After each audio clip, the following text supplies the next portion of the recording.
दोस्तों, जब से अमेरिकन प्रेसिडेंट डोनाल्ड ट्रंप ने भारत को F-35 देने की बात कही है, तब से भारत के सोशल नेटवर्किंग और डिफेंस सर्कल के अंदर काफ़ी सारे क्वेश्चंस और डिबेट चल रही है।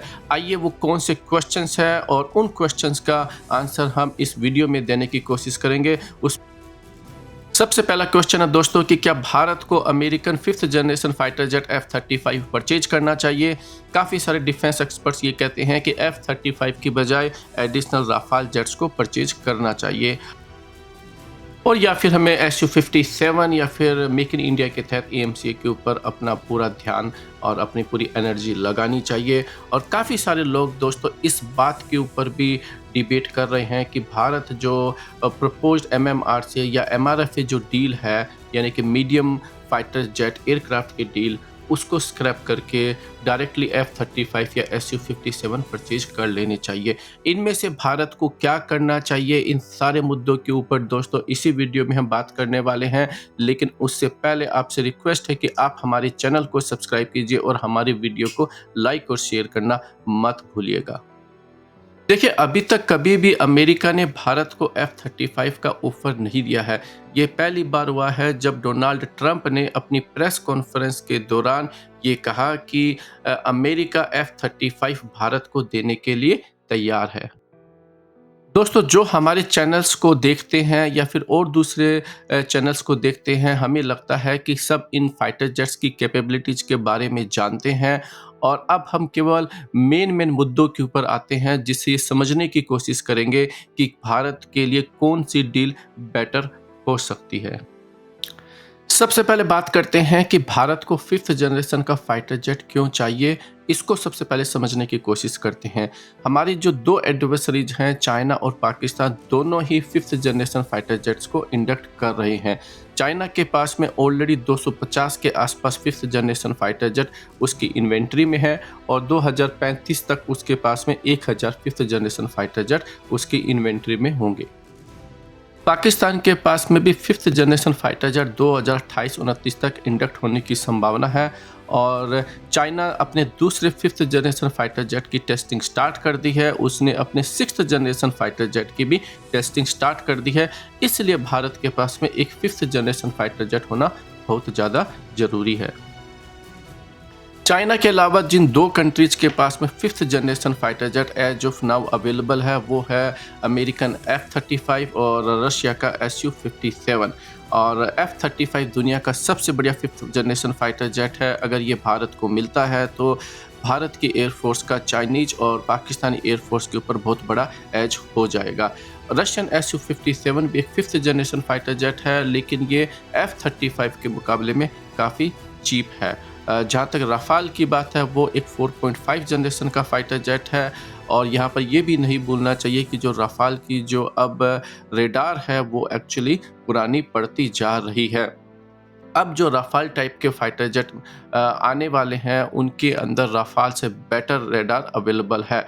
और जहां तक भारत का AMCA का सवाल है, वो उसने अभी तक अपनी टेस्ट फ्लाइट भी नहीं करी है और 2036 से पहले उसका प्रोडक्शन लाइन में जाने की कोई भी संभावना नहीं है। अब क्वेश्चन आता है कि हम एडिशनल राफाल क्यों नहीं बाई कर लेते हैं। देखिए, राफाल 4.5 जनरेशन का है, F-35 Su-57 fifth generation fighter jet है। इसके बावजूद राफाल जो है इन दोनों फाइटर जेट से काफ़ी एक्सपेंसिव है।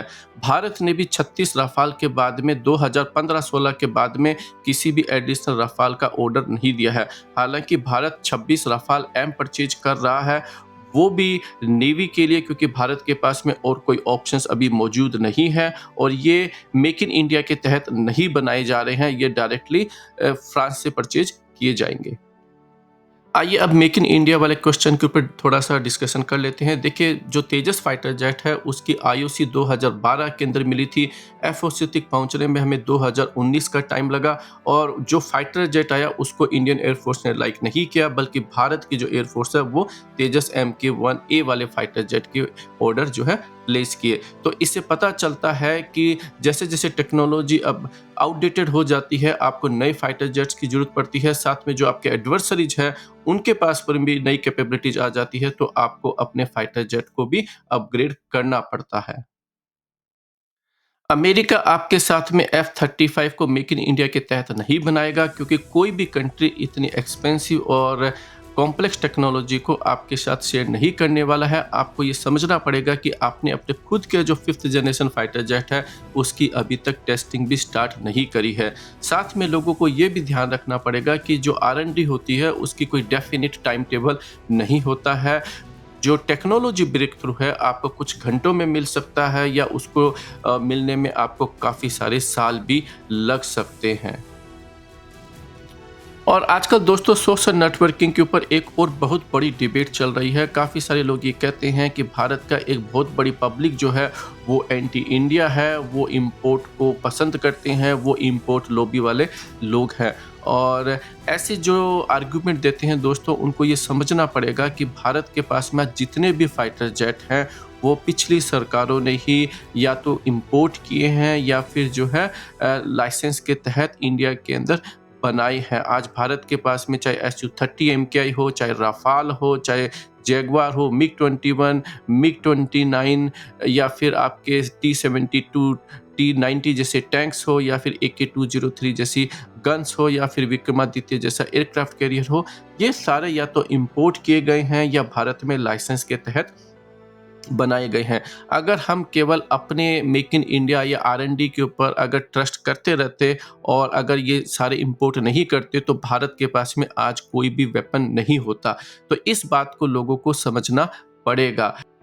और अब आते हैं दोस्तों SU-57 और F-35 के ऊपर थोड़ा सा डिस्कशन कर लेते हैं। देखिए, F-35 दुनिया का बेस्ट फाइटर जेट है, और F-35 जो है वो मेक इन इंडिया के तहत नहीं बनाया जाएगा। वहीं रशिया जो है SU-57 को मेक इन इंडिया के तहत ऑफर कर रहा है। F-35 जो कि अमेरिकन फाइटर जेट है, ये भारत की जो मिसाइल्स जैसे कि अस्त्रा मिसाइल्स और जो गाइडेड बॉम्ब है, उनको इंटीग्रेट नहीं करेगा।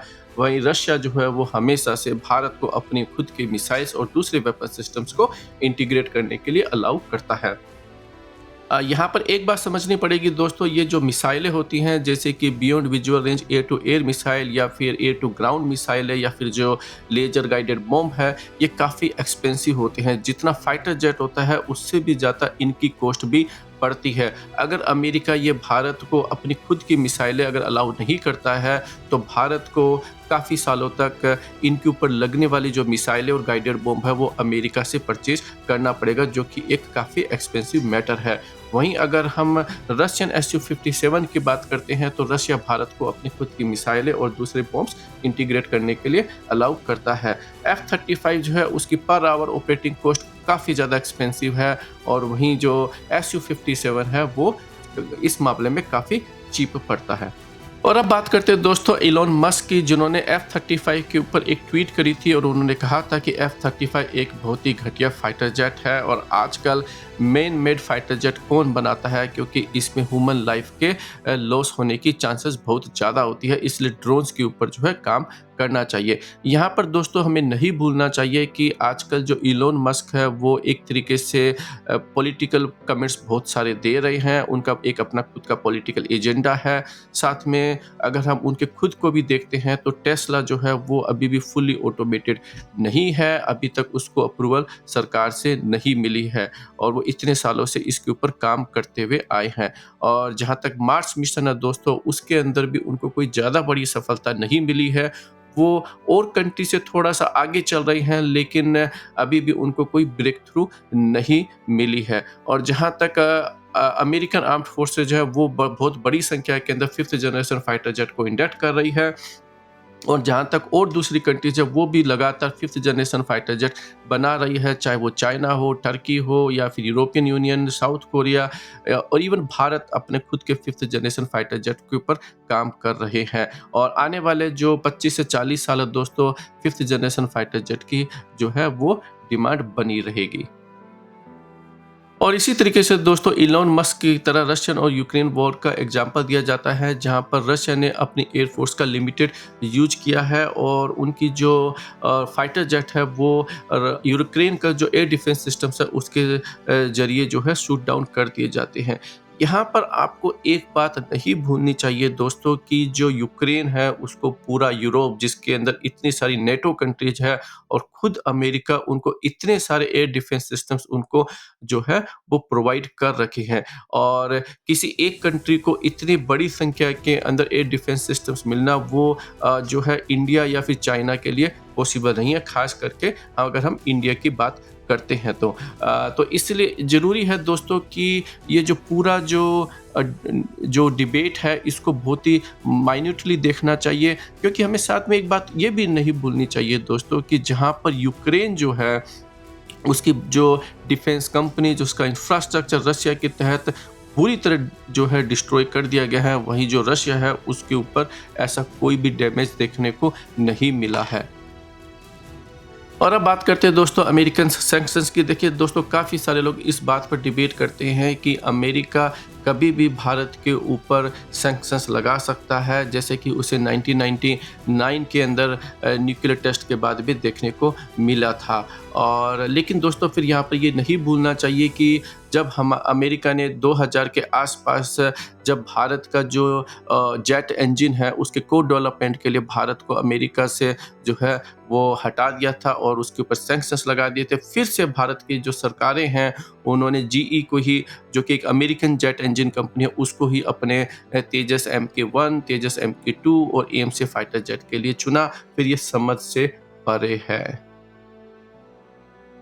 क्योंकि अमेरिका जब चाहे तब इन जो इंजन्स हैं इनकी सप्लाई को रोक सकता है और भारत के जो तीनों प्रोग्राम हैं तेजस MK1A, तेजस MK2 और AMCA ये होल्ड पर चले जाएंगे। और अगर फिर भारत को इनके लिए किसी नए इंजन को अगर सेलेक्ट करने की ज़रूरत पड़ती है तो भारत को फिर से डिजाइन फेज पर जाना पड़ेगा। तो आप जो है इन सारे मुद्दों को टोटलिटी के अंदर समझने की कोशिश कीजिए। और अब क्वेश्चन आता है दोस्तों कि भारत को क्या करना चाहिए। देखिए हमारी नज़र के अंदर यहीं पर पॉलिटिकल लीडरशिप जो है उसकी जो लीडरशिप क्वालिटी है वो देखना पड़ेगा। अब आज की टाइम पर अमेरिका को भारत से पैसे चाहिए अपना जो ट्रेड डेफिसिट है उसको कम करने के लिए, वहीं रशिया जो है उसको भारत की ज़रूरत है। और ऐसी सिचुएशन के अंदर भारत 5 स्क्वाड्रन के आसपास F-35 अमेरिका से परचेज कर सकता है बिना टाइम गवाए, और 5 स्क्वाड्रन जो है Su-57 को मेक इन इंडिया के तहत बना सकता है, जिससे कि भारत की जो गिरती हुई जो स्क्वाड्रन है उसको कम किया जा सके। और भारत को जो MMRC की जो डील है, राफाल की डील, उसको स्क्रैप कर देना चाहिए, क्योंकि आपको राफाल से बेटर फाइटर जेट रशिया और अमेरिका से चीपर प्राइस पर मिल रहे हैं। और साथ में ये भी नहीं भूलना चाहिए कि अगर आप ये क्लेम करते हैं कि भारत अपने तेजस MK2 को 2028-30 तक डेवलप कर लेगा, तो फिर राफाल जेट को ऑर्डर करने का कोई भी रीज़न नहीं है, क्योंकि भारत अपने आप ही छोटा फाइटर जेट तेजस MK1 को ऑलरेडी बना रहा है। तेजस MK2 को अगले 5 से 7 सालों में होपफुली डिलीवर करना स्टार्ट कर देगा और उसके बाद भी अपने AMCA को 2036 से डिलीवर करना स्टार्ट कर देगा। तो हमें लगता है कि भारत को इसी स्ट्रेटजी के ऊपर काम करना चाहिए। आप बताइए आपकी ओपिनियन क्या है। और आपसे फिर रिक्वेस्ट है कि प्लीज़ दोस्तों हमारे चैनल को सब्सक्राइब कीजिए और इस वीडियो को ज़्यादा से ज़्यादा अपने फ्रेंड्स के साथ में फेसबुक और व्हाट्सएप के ऊपर शेयर कीजिए।